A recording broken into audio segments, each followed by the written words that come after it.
ప్రభునామంలో వందనాలు. 2వ అధ్యాయం అంతట్లో యోనా చేసిన ప్రార్థనను ధ్యానం చేశాము. యోనా సముద్ర గర్భంలో చేప కడుపులో మరణాన్ని ఎదుర్కొంటున్న స్థితిలో ఉన్నవానిగా తను ప్రార్థన చేసినప్పుడు దేవుడు తన ప్రార్థనను విన్నట్లుగా మనం చూసాం. యోనా పశ్చాత్తాపడటము, తను దేవునికి మొరపెట్టటము, ఆ పరిస్థితిలో నుంచి నేను మొరపెట్టినప్పుడు నా దేవుడు నా మొర విన్నాడు అని తన ప్రార్థనకు జవాబు పొందుకున్నవానిగా యోనా 2వ అధ్యాయంలో మాట్లాడటం మనం చూస్తాం.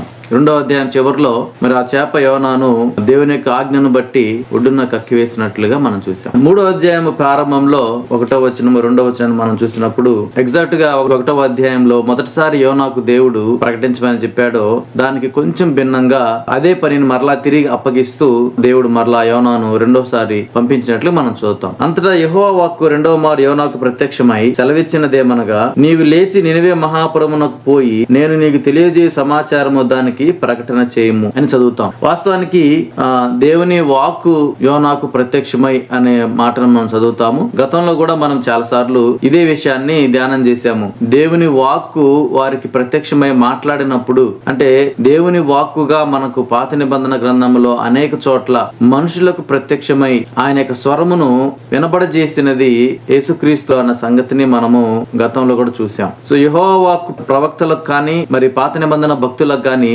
ప్రత్యక్షమై మాట్లాడినప్పుడు అది స్వయంగా యేసుక్రీస్తు వారే వారితో మాట్లాడుతున్నట్లుగా మనము అర్థం చేసుకోవచ్చు. యోనాకు మరలా దేవుడు 2వ అవకాశాన్ని ఇచ్చినట్లు మనం చూస్తాం. ఇక్కడ 1వ అధ్యాయంలో కూడా 2వ వచనంలో మనం చదివినప్పుడు, నినివే పట్టణస్థుల దోషము నా దృష్టికి ఘోరమాయను గనుక నీవు లేచి నినివే మహాపట్టణమునకు పోయి దానికి దుర్గతి కలుగునని ప్రకటింపుము అని మనం చదువుతాం. మొదటిసారి యోనాను దేవుడు పంపించడానికి ముందు చెప్పినటువంటి మాట అది. నినివే పట్టణస్థుల వద్దకు వెళ్లి దానికి దుర్గతి కలుగుతుంది అని, దాని నాశనానికి సంబంధించి నువ్వు ప్రకటించాలి అని అక్కడ చెప్పటం మనం చూస్తాము. ఇక్కడ కూడా 3వ అధ్యాయంలో 2వసారి యోనాను పంపిస్తున్నప్పుడు కూడా దేవుడు నీవు లేచి నినివే పట్టణానికి వెళ్ళమని చెబుతాడు. అయితే కొంచెం ఇక్కడ ఇచ్చినటువంటి ఆజ్ఞ యోనాకు కొంచెం మార్చాడు. నేను నీకు తెలియజేయ సమాచారము దానికి ప్రకటన చేయి. మొదటిసారి చెప్పిన మాటకి 2వసారి చెప్పిన మాటకి మధ్యలో యోనా పరిస్థితి కూడా మారిపోయిన వాడిగా మనం అర్థం చేసుకుంటాం. యోనా దేవునికి అవిధేయత చూపించాడు. దేవుని ప్రవక్తగా ఉండి కూడా దేవుడు చెప్పిన మాటకు విధేయత చూపించకుండా దేవుని సన్నిధిలో నుంచి పారిపోయి మరలా దేవుని చేత నిర్వహించబడి పశ్చాత్తాపడి మార్పు చెందిన వానిగా, దేవుని మాటకు లోబడటానికి మార్పు చెందిన వానిగా మనం ఇప్పుడు 2వసారి యోనాతో దేవుడు మాట్లాడుతున్నప్పుడు యోనా యొక్క పరిస్థితిని మనం అర్థం చేసుకోవచ్చు. యోనా పశ్చాత్తాపడ్డాడు కాబట్టి దేవుడు యోనాను క్షమించి అంతటితో విడిచిపెట్టొచ్చు. మరలా యోనాని 2వసారి ఆ పని చేయటానికి దేవునికి అవసరం లేదన్న సంగతిని మనం ఆలోచించవచ్చు. అసలు యోనా దేవుని సన్నిధిలో నుంచి పారిపోతా ఉంటున్నప్పుడు దేవుడు కలుగు చేసుకుని యోనాను వెనక్కి తీసుకురావాల్సిన అవసరం దేవునికి లేదు. అది చేయటం ద్వారా యోనాకి క్షేమం కలిగింది, యోనాకి మంచి జరిగింది. దేవుడు మరొక ప్రవక్తని ఎన్నుకొని నినివే పట్టణానికి ప్రకటించాల్సిన దుర్గతి గురించి మరొక ప్రవక్తని నినివే పట్టణానికి పంపించవచ్చు. దేవునికి అవకాశం ఉంది. కానీ దేవుడు యోనానే నిర్వహించాడు. అది యోనాకి క్షేమమైంది. మన జీవితాల్లో కూడా దేవుడు అలా పనిచేస్తాడు అన్న సంగతిని అర్థం చేసుకోవచ్చు. సరే, యోనాని నిర్వహించాడు. యోనా పశ్చాత్తాపడ్డాడు. యోనాకి అది క్షేమాన్ని తీసుకుని వచ్చింది.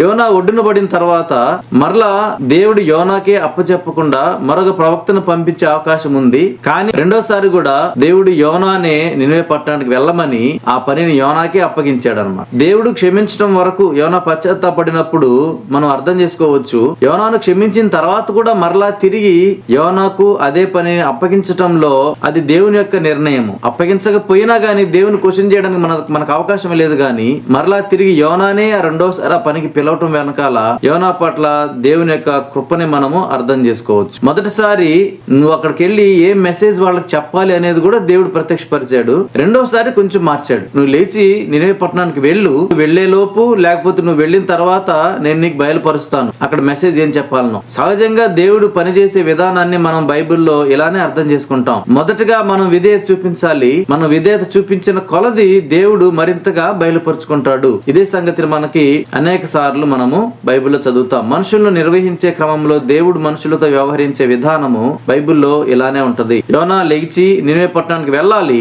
నేను నీకు తెలియజేసిన సమాచారాన్ని అక్కడ ప్రకటించాలి. నువ్వు ఏం సమాచారం తెలియజేయబోతా ఉన్నాను?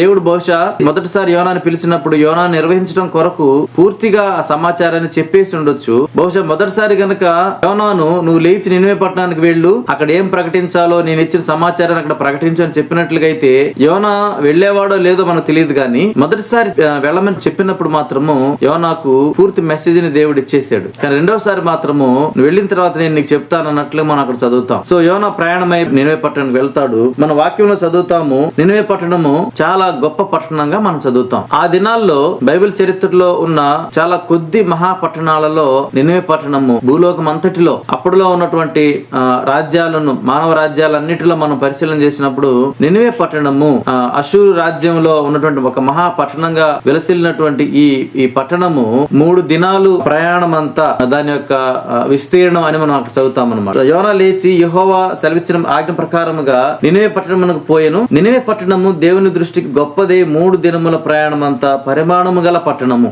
3 దినములు ప్రయాణం అవసరం అవుతుంది అనమాట ఆ పట్టణాన్ని కవర్ చేయడానికి. అంటే బహుశా ఈ చివరి నుంచి ఆ చివరికి నడవటానికి అయి ఉండకపోవచ్చు. ఒక మనిషి 3 దినాల ప్రయాణం అంటే సుమారుగా 200 నుంచి 250 కిలోమీటర్ల పైనే 3 దినాల్లో ఒక మనిషి ప్రయాణం చేయగలుగుతాడు. ఆ స్థాయిలో అంటే ఈ చివరి నుంచి ఆ చివరకు పొడవు గురించి మాట్లాడలేదు, కానీ 3 దినముల ప్రయాణం అంటే విస్తీర్ణము, పరిమాణం కలిగిన పట్టణం. పట్టణం యొక్క సైజు గురించి మాట్లాడుతూ ఉంటున్నాడు అనమాట. సో ఇది ఒక గొప్ప పట్టణము, ఇది ఒక మహాపట్టణం అన్న సంగతిని పరిచయం చేయడానికి అక్కడ ఉన్న జనం సంఖ్యను బట్టి గాని, ఆ పట్టణం యొక్క విస్తీర్ణాన్ని బట్టి గాని, దానికి పరిమాణం గురించి మాట్లాడుతూ దినముల ప్రయాణంతో పోల్చడం జరిగింది అనమాట. సో అంత పెద్ద పట్టణం అది. ఆ దినాల్లో అక్కడ విస్తారమైన వ్యాపారము, సౌకర్యవంతమైన జీవితము, ఒక గొప్ప పట్టణంగా వెలసిల్లుతున్నటువంటి నినివే పట్టణంలో మరి ఒక దిన ప్రయాణం అంతా, అంటే దాదాపుగా ఎంత దూరం అయితే తను కవర్ చేయగలుగుతాడో ఒక దినం ప్రయాణం లోపు ఆ ప్రాంతాలకు వెళ్ళగలిగి తను అక్కడ నుంచి యోనా ప్రకటించడాన్ని మనం అక్కడ చదువుతాం. యోనా పట్టణంలో ఒక దిన ప్రయాణం అంతా దూరము సంచరించచ్చు.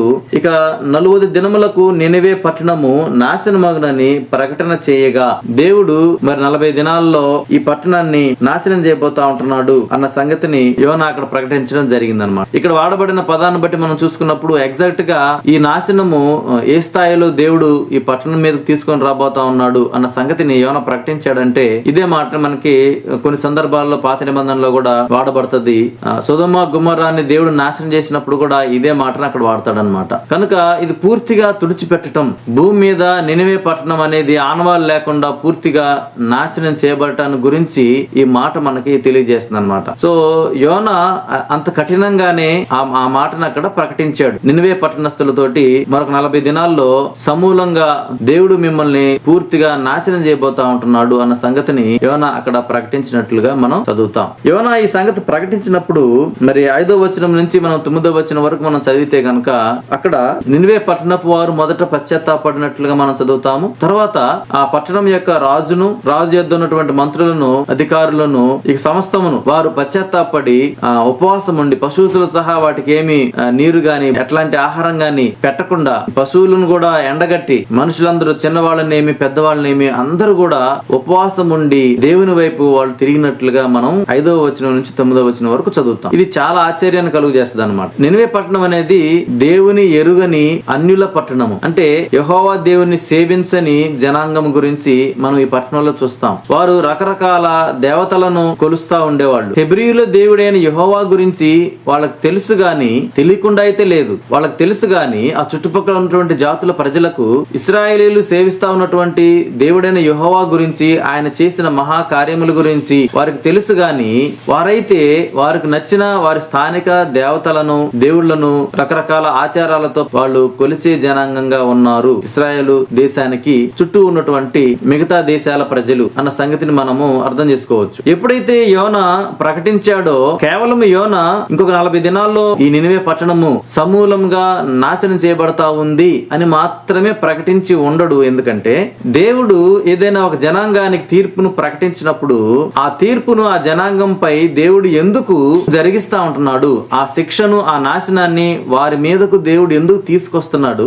ఒకవేళ వాళ్ళు ఏం చేస్తే ఆ తీర్పు నుంచి వాళ్ళు తప్పించుకోగలరు, ఏం చేయటం ద్వారా ఆ నాశనం నుంచి వాళ్ళు తప్పించుకోగలరు అనే సంగతిని కూడా సహజంగా తన ప్రవక్తల చేత వారికి ప్రకటిస్తాడు అన్న సంగతిని మనము పదే పదే బైబిల్లో చదువుతాం. యోనా ఇక్కడ చెప్పిన ఆ మాట మరొక 40 దినాల్లో మీ పట్టణము సర్వనాశనం అయిపోద్ది అని చెప్పిన మాట కేవలం అది సారాంశంగా రాయబడింది గాని, లేదా మనం మరొక రకముగా యోనా ప్రకటించినటువంటి ఆ హెచ్చరికకు సంబంధించిన సారాంశముగా దాని కోర్ సమరీగా మనము ఆ స్టేట్మెంట్ తీసుకోవచ్చు అనుకోవచ్చు కానీ వాస్తవానికి యోనా వారితో మీ ప్రవర్తనను బట్టి మీ క్రియలను బట్టి దేవుడైన యెహోవా ఇలా సెలవిచ్చాడు, మీరు గనక మారు మనసు పొంది పశ్చాత్తాపడి మీ క్రియలను మానుకోకపోతే, మీ బలాత్కారమును మానుకోకపోతే దేవుడు మిమ్మల్ని సర్వనాశనం చేయబోతా ఉన్నాడు అని వచ్చే విధముగా ప్రకటించి ఉండాలి. ఎందుకు మనం అక్కడ ఇలా రాయబడకపోయినా కూడా యోనా ఇలా ప్రకటించి ఉంటాడు అని మనం ఎందుకు ఈ రకమైన కంక్లూజన్ రావాల్సి ఉంటదంటే అది దేవుని యొక్క స్వభావం. బైబిల్ గ్రంథంలో దేవుడు ప్రతి జాతి ప్రజలను ఆయన తీర్పు తీర్చే దేవునిగా మనకు కనిపిస్తున్నట్లు గతంలో కూడా ధ్యానం చేశాం అనేక మార్లు. అది ఇశ్రాయేలీల జాతి అయితేనేమి, యూదా జాతి అయితేనేమి, మిగతా జాతుల ప్రజలైతేనేమి, దేవుడు వారి యొక్క ప్రవర్తనను లెక్కలోనికి తీసుకొని వారు చెడిపోయినప్పుడు, వారి అక్రమము మితిమీరినప్పుడు ప్రవక్తలను వారికి పంపించి వారికి హెచ్చరిక చేసి వారు మానుకోనట్లయితే, వారు పశ్చాత్తాపడనట్లుగా అయితే వారి మీదకు శిక్షను తీసుకుని వచ్చే దేవుడుగా ఉన్నాడు అన్న సంగతిని మనం గతంలో కొన్ని ఉదాహరణలు చూసాం. అన్ని జాతుల ప్రజల విషయంలో దేవుడు పక్షపాతం లేకుండా వ్యవహరిస్తాడు అన్న సంగతిని మనం ధ్యానం చేశాం. ఇక్కడ కూడా యోనా నినివే పట్టణానికి ప్రకటించిన ఆ సమాచారంలో ఖచ్చితంగా దేవుడు వీటిని పొందుపరిచి ఉండాలి. లేనట్లుగా అయితే ఈ 3వ అధ్యాయము చివరిలో వారికి తలపెట్టిన కీడును దేవుడు తలపెట్టకుండా మానివేసినప్పుడు ప్రకటించిన యోనా అబద్ధ ప్రవక్త అయిపోతాడు. కనుక ఖచ్చితంగా యోనా నినివే ప్రజలకు మీరు పశ్చాత్తాపడి దేవుని వైపు తిరగండి,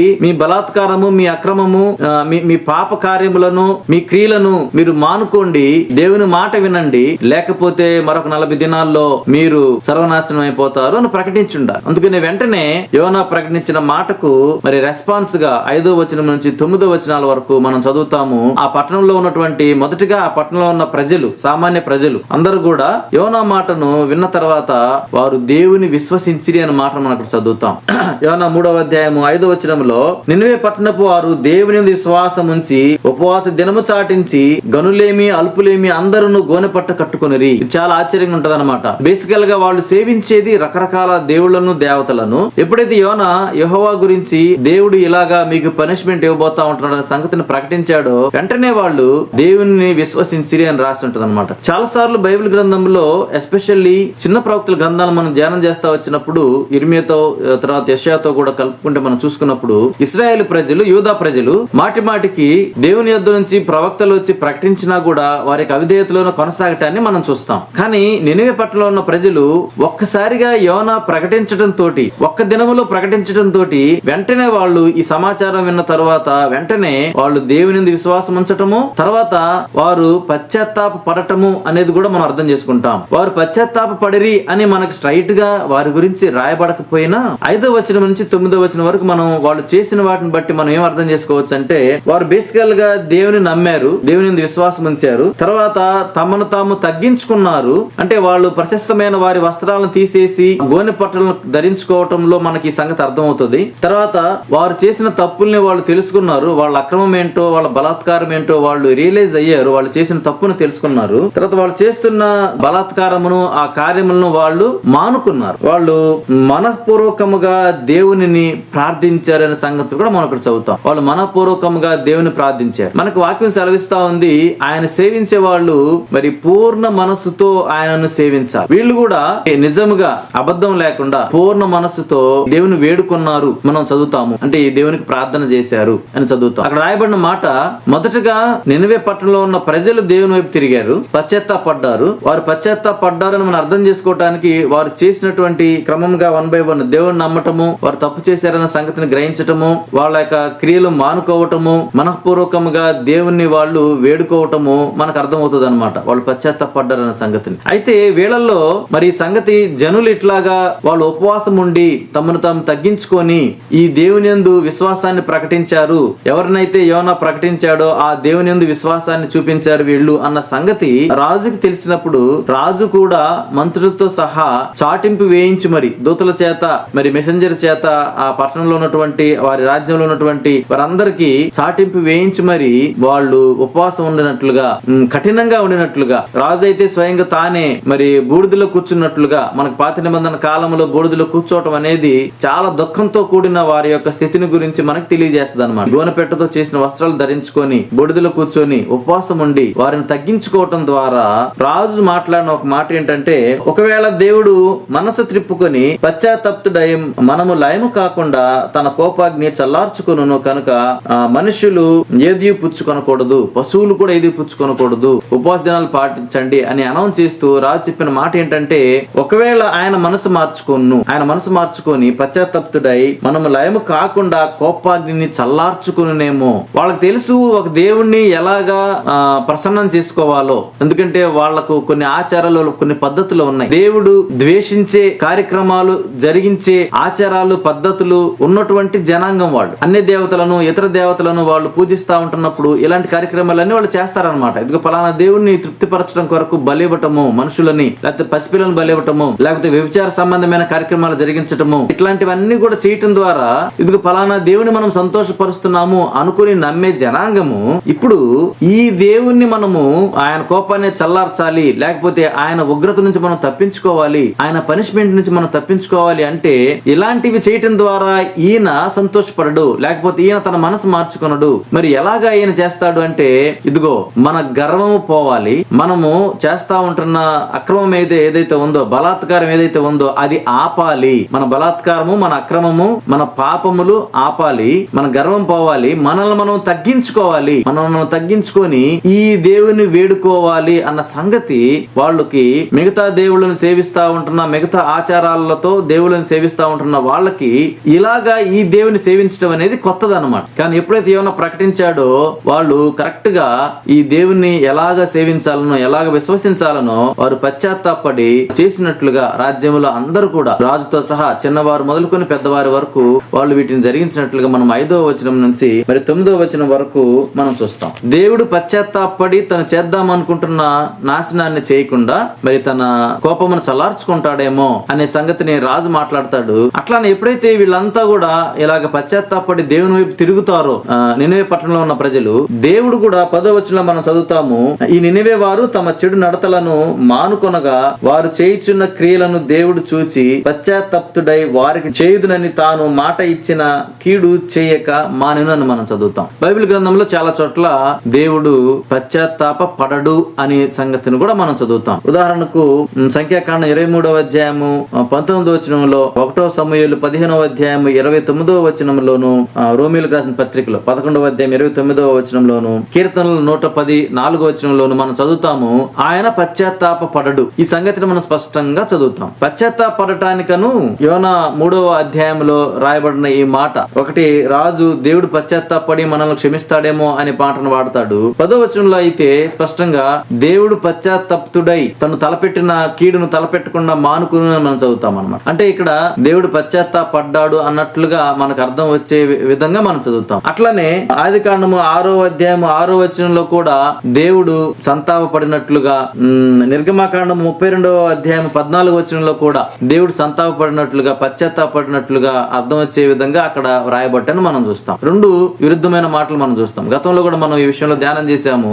దేవుడు వాస్తవానికి పశ్చాత్తాప పడడు. ఎందుకంటే పశ్చాత్తాపడటము అంటే రిపెంట్ అవటము, అంటే తను తప్పు చేసిందని తెలుసుకొని ఒప్పుకొని దాన్ని విడిచిపెట్టడం అనమాట పశ్చాత్తాపడటం అంటే. కానీ ఇక్కడ వాడవలసిన మాట రిలెంట్ అంటే తెలుగులో దాన్ని ఎలా చెప్పుకోవచ్చు అంటే తన మనసును మెత్తన చేసుకోవటము అనే అర్థం వచ్చే విధంగా మనం చెప్పుకోవచ్చు అనమాట. తెలుగులో కొంచెం కష్టం కాబట్టి ఇలాంటి పదాలు మనకి అన్ని చోట్ల పశ్చాత్తాపము, సంతాపం అనే రాసేసారు. వాస్తవానికి సంతాప పడటము, పశ్చాత్తాపడటము అనేవి మానవ స్వభావానికి సంబంధించినవి. తప్పు చేశానని తెలుసుకున్న తర్వాత మనిషి ఎదుర్కొనే అనుభవానికి సంబంధించినవి సంతాపడటము, పశ్చాత్తాపడటము. అవి దేవుని లక్షణాలు కాదు. దేవుని లక్షణాల్లో రిలెంట్ అనేది ఉంటది. రిలెంట్ అంటే దేవుడు తను తలపెట్టిన దానిని చేయకుండా తను మనసు మెత్తన చేసుకొని మానివేయటం. రిలెంట్ అనే ఆ లక్షణం అనేది దేవునిలో ఉంటది. కనుక ఇక్కడ మనం వాడాల్సిన పదము, లేకపోతే ఇంగ్లీష్ ట్రాన్స్లేషన్ లో రిలెంట్ అని ట్రాన్స్లేట్ చేయటం మనం చదువుతాము. So when man repents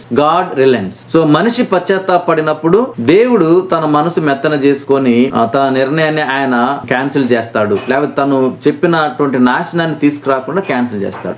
Bible గ్రంథంలో రెండు ఉంటాయి. ఒకటి ఆశీర్వాదము, రెండు నాశనం. ఆశీర్వాదము దానికి వ్యతిరేకము శాపము, ఒక రకంగా చెప్పాలంటే నాశనం. ఆశీర్వాదం ఇవ్వడానికి దేవుడు నేను మిమ్మల్ని ఆశీర్వదిస్తాను కండిషనల్లీ, మీరు ఇలా ఉంటే అని మాట్లాడతారు. అంటే ఇలా ఉంటే, మీరు ఇలా నమ్మకంగా ఉంటే, మీరు ఇలాగా పవిత్రంగా ఉంటే, మీరు నా కట్టడల ప్రకారంగా జీవిస్తే మీకు ఆశీర్వాదం వస్తుంది, జీవించకపోతే మరణం వస్తుంది. రెండు ఉంటాయి దాంట్లో. అంత మాత్రం చేత దేవుడు ప్రామిస్ చేశాడు కదా ఆశీర్వదిస్తానని, కానీ దేవుడు మాట తప్పి వీళ్ళకి నాశనం ఇచ్చాడు అని అంటానికి కుదరదు. ఎందుకని? ఆ ఆశీర్వాదం అనేది కండిషనల్లే అన్నమాట. నువ్వు ఇలా కట్టడంలో నిలబడితే, నువ్వు ఇలా పవిత్రంగా ఉంటే నీకు ఆశీర్వాదము, లేదా నీకు మరణము. దేవుడు ఆ మాట చెప్పినప్పుడు ఆ మాటలో రెండు ఉంటాయి. సో రెండిట్లో దేవుడు దేన్ని ఎగ్జిక్యూట్ చేస్తాడు, దేన్ని జరిగిస్తాడు అనేది ఆ జనాంగం మీద ఆధారపడి ఉంటది. వాళ్ళు గనక పవిత్రంగా ఉండి నిలబడితే దేవుని కట్టడలో దేవుడు ఆశీర్వాదాన్ని ఎగ్జిక్యూట్ చేస్తాడు ఆయన ఇచ్చిన మాట ప్రకారంగా. లేదు వాళ్ళు గనక అవిధేయులైతే దేవుడు మరణాన్ని వారికి తీసుకొని వస్తాడు ఆయన ఇచ్చిన మాటలోనే. అట్లనే ఒక జాతికి దేవుడు నాశనాన్ని అనౌన్స్ చేసినప్పుడు అది కూడా విత్ కండిషన్ ఉంటది అనమాట. మీరు మారు మనసు పొందండి, లేదా మీరు పశ్చాత్తాపడండి, లేదా ఇదిగో దేవుడు మిమ్మల్ని నాశనం చేస్తాడు. ఒకవేళ వాళ్ళు తిరిగితే, దేవుడు చెప్పిన మాటలోనే వాళ్ళు గనక పశ్చాత్తాపడితే, వాళ్ళు తిరిగితే, వాళ్ళ బలాత్కారం ఆపేస్తే దేవుడు నాశనం చేయడు వాళ్ళని అనేది కూడా ఆ ఇచ్చిన మాటలోనే ఇమిడి ఉంటది. కాబట్టి దేవుడు మాట తప్పిన వాడు కాదు, ఆయన ఇచ్చిన మాటను నెరవేర్చిన వాడు అవుతాడు రెండు సందర్భాల్లోనూ. అయితే దేవుని యొక్క ఆ నెరవేర్పు అనేది ఆశీర్వాదమా, లేకపోతే మరణమా, నాశనమా, లేకపోతే నాశనాన్ని తప్పించటమా అనేది మనుషులు తీసుకున్న చాయిస్ ని బట్టి ఉంటది. ఆ చాయిస్ దేవుడు మనకు విడిచిపెడతా ఉంటున్నాడు అన్నమాట. కాబట్టి నినివే ప్రజలు వైజ్ గా ఎప్పుడైతే యోనా ఈ సంగతిని ప్రకటించాడో వాళ్ళు వెంటనే పశ్చాత్తాపడ్డారు. కాబట్టి దేవుడు తను ఇచ్చిన మాటను నెరవేర్చాడు. ఏంటి ఆ మాట? కేవలము యోనా ద్వారా 4వ వచనములో దేవుడు మిమ్మల్ని నాశనం చేస్తా ఉన్నాడు అన్న ఒక్కటే మాట కాదనమాట. అది సారాంశం. యోనా ప్రకటించిన దాని యొక్క సారాంశం. దేవుడు చెప్పిన మాట ఏంటంటే, మీరు బలాత్కారము మాని పశ్చాత్తాపడితే, లేదంటే మీరు నాశనం అవుతారు. వాళ్ళు గనక వాళ్ళ క్రియలు మానుకొని పశ్చాత్తాపడినట్లుగా అయితే దేవుడు వారిని నాశనం చేయడు అన్న సంగతి కూడా యోనా ప్రకటించిన మాటలోనే ఉంది. కాబట్టి దేవుడు మాట తప్పిన వాడు కాదు. కాకపోతే తలపెట్టిన కీడు తలపెట్టకుండా ఆయన మానివేసిన అన్నప్పుడు దేవుడు పశ్చాత్తాపడిన వానిగా, దేవుడు మాట తప్పిన వానిగా, లేకపోతే ప్రకటించిన యోనా యొక్క ప్రవచనము వ్యర్థమైపోయింది అన్నట్లుగా మనము తీసుకోవటానికి వీలు లేదు. దేవుడు తన లక్షణాన్ని బట్టే వారికి తీసుకురావాల్సిన నాశనాన్ని దేవుడు తీసుకురాకుండా విడిచిపెట్టడానికి సంగతిలో మనం అర్థం చేసుకోవచ్చు. కాబట్టి ఎప్పుడైతే వాళ్ళు దేవుని వైపు పశ్చాత్తాపడ్డారో, దేవుని యొక్క ప్రధానమైన లక్షణం ఆయన మాట తప్పడు, ఇచ్చిన మాటను తప్పడు. ఆయన మాట ప్రకారంగానే వారు పశ్చాత్తాపడ్డారు కనుక దేవుడు వారిని నాశనం చేయకుండా వారిని క్షమించినట్లుగా మనం చూస్తాం. కానీ నినివే పట్టణ ప్రజలు ఇక్కడ చాలా మాదిరికరంగా వాళ్ళు ప్రవర్తించినట్లుగా మనం చూస్తాము. ఉదాహరణకు లోకస్వార్త 11వ అధ్యాయం 29వ వచనంలో నుంచి 32వ వచనం మనం చదివినప్పుడు అక్కడ క్రీస్తు వారు ఆయన పరిచయం చేస్తా ఉంటున్నప్పుడు నినివే పట్టణస్థుల గురించి ఆయన మెచ్చుకోవటాన్ని మనం చూస్తాము. షేబా దేశపు రాణి గురించి ఆయన మెచ్చుకోవటం మనం చూస్తాము. ఈ తరం వారు మీ ముందు ఇంత గొప్ప సూచక్రియలు జరుగుతా ఉంటున్నా కూడా యోనా కంటే గొప్పవాడిగా ఉన్నవాడిని నేను, యోనాకే ప్రభువుగా ఉన్న నేను వచ్చి మీ ముందు నిలబడి మాట్లాడుతున్నప్పుడు, మీ ముందు సూచక్రియలు చేస్తా ఉంటున్నప్పుడు మీరు విశ్వసించట్లేదు కానీ, మీరు నమ్మట్లేదు. కానీ ఇదిగో యోనాను ఒక సూచనగా దేవుడు నినివే పట్టణంలో ఉంచినప్పుడు వాళ్ళు నమ్మారు, పశ్చాత్తాపడ్డారు, వాళ్ళు మారు మనసు పొందారు, దేవుని చేతిలో వాళ్ళు క్షమాపణ పొందుకున్నారు. కాబట్టి మీతో పోల్చితే యోనా కంటే కూడా గొప్పవాడిగా ఉన్న నేను, స్వయంగా దేవునిగా ఉన్న నేనే, యోనాకే ప్రభుగా ఉన్న నేనే, యోనా కంటే గొప్పవాడిగా ఉన్న నేనే వచ్చి మీకు ప్రకటించినప్పుడు, మీ ముందు ఇన్ని సూచక్రియలు చేసినప్పుడు మీరు నమ్మట్లేదు. కానీ ఇదిగో యోనా వారి మధ్యలో సూచనగా ఉన్నప్పుడు నినివే పట్టణ ప్రజలు వారు నమ్మారు కనుక వాళ్ళు మీకంటే బెటర్, వాళ్ళు మీకంటే మాదిరి అన్నట్లుగా ప్రభు వారు సాక్ష్యం ఇవ్వటాన్ని మనం చదువుతాం నినివే పట్టణ ప్రజల గురించి. కానీ నినివే పట్టణ ప్రజలు వాళ్ళ యొక్క మాదిరి అనేది మరి చాలా కొద్ది కాలంలోనే మరలా తిరిగి వాళ్ళు పోగొట్టుకోవటాన్ని కూడా మన చరిత్రలో చూస్తాం. ఆ తర్వాత మనము నహూము గ్రంథాన్ని చదివినప్పుడు నహూము ప్రకటించినట్లుగా నినివే పట్టణము సర్వనాశనం అయిపోయినట్లుగా ఆ తర్వాత 150 సంవత్సరాలకి చరిత్రలో మనం గమనిస్తాం. ప్రస్తుతానికైతే యోనా ప్రకటించిన కాలానికి మరి వాళ్ళు చాలా మాదిరికరముగా ఎప్పుడైతే వాళ్ళు దేవుని యొక్క తీర్పుని విన్నారో వెంటనే వాళ్ళు మారు మనసు పొంది పశ్చాత్తాపడి దేవుని వైపు తిరిగి దేవుని వేడుకున్నారు కనుక దేవుడు వారిని కనికరించి వారిపై కృప చూపించి తాను చెప్పినటువంటి శిక్షను, పనిష్మెంట్ ను వారిపై తీసుకొని రాకుండా దేవుడు క్యాన్సిల్ చేశాడని చెప్పుకోవచ్చు, లేదా ఒక రకంగా పోస్ట్ పోన్ చేశాడని కూడా మనం చెప్పుకోవచ్చు. ఆ తర్వాత 150 సంవత్సరాలకి మరి నినివే పట్టణం సమూలంగా నాశనం చేయబట్టాన్ని మనం చరిత్రలో చూస్తాం. కాబట్టి బేసికల్ గా దేవుడు కృప కలిగిన వాడన్న సంగతిని మనకి ఈ 3వ అధ్యాయంలో స్పష్టమవుతా ఉంది. యోనా విషయంలో దేవుడు కృప చూపించాడు. యోనా కాకపోతే మరొక ప్రవక్తను దేవుడు తీసుకొని ఉండొచ్చు, కానీ యోనానే నిర్వహించి యోనా పశ్చాత్తాపడేంత వరకు యోనా జీవితంలో యోనాని డీల్ చేస్తా వచ్చాడు దేవుడు. యోనా పశ్చాత్తాపడిన తర్వాత, తను స్థిరపడిన తర్వాత ఇక యోనాకు దేవుడు పనిష్మెంట్ ఇవ్వాల్సిన పని లేదు, మరొక ప్రవక్తను పంపించవచ్చు. యోనా ఫెయిల్ అయిపోయాడు కాబట్టి ఫెయిల్ అయిన ప్రవక్తను ఎందుకు అన్నట్లుగా మరొక ప్రవక్తను దేవుడు చూజ్ చేసుకోవచ్చు. కానీ ఫెయిల్ అయిపోయిన అదే యోనాను మరలా దేవుడు తీసుకున్నాడు. దేవుని కృపను మనం అర్థం చేసుకోవచ్చు. నినివే పట్టణ ప్రజలు కూడా పశ్చాత్తాపడినప్పుడు వారి పట్ల దేవుడు ప్రకటించిన నిర్ణయాన్ని ఆయన జరిగించకుండా, నాశనాన్ని ఆయన తీసుకొని రాకుండా వారిని క్షమించిన దేవునిగా దేవుని యొక్క కృపను మనం గమనించవచ్చు. యోనా ప్రకటించిన దాన్ని మనం చూసినప్పుడు యోనా నినివే పట్టణ ప్రజలకు సూచనగా ఉన్నాడన్న సంగతిని మనం అక్కడ చదువుతాము ప్రభు మాటల్లో. ఈ రోజులో కూడా మరి దేవుని గురించి ప్రకటించే వారు వారి సమాజంలో, వారి తరములో, వారి మధ్యలో మరి సూచనగా ఉన్నారు. వారిని బట్టి రేపటి రోజున దేవుడు విన్నవారు నమ్మకపోయినప్పుడు, లేకపోతే విన్నవారు నమ్మినప్పుడు వారిని దేవుడు తీర్పు తీరుస్తాడన్న సంగతిని మనము గ్రహించవచ్చు. కాబట్టి మన దేవుడు కృప కలిగిన వాడు. మన సామర్థ్యాన్ని బట్టి కాదు గాని, మన మెరిట్స్ ని బట్టి కాదు గాని, ఆత్మ సంబంధంగా ఆయన పనిలో మనం ఎట్లాగా చేతగాని వాళ్ళంగా, బలహీనంగా ఉన్న వాళ్ళం అన్నట్లు కాదు గాని, మనం పశ్చాత్తాపడినప్పుడు 2వ అధ్యాయంలో అయినను నా దేవుడు అని యోనా ప్రార్థనలో తను అనుభవపూర్వకంగా తెలుసుకున్నట్లుగా మనం ఎలాంటి పరిస్థితుల్లో ఉన్నా మనం మన దేవుని వైపు తిరిగినప్పుడు అయినను నా దేవుడు నన్ను విమోచిస్తాడు, అయినను నా దేవుడు నన్ను నిలబెడతాడు, అయినను నా దేవుడు నన్ను క్రమపరుస్తాడు అని మనం కూడా చెప్పటానికి దేవుడు మన జీవితాల్లో ఆయన కృపను విస్తరింపజేయను గాక. ఆమేన్.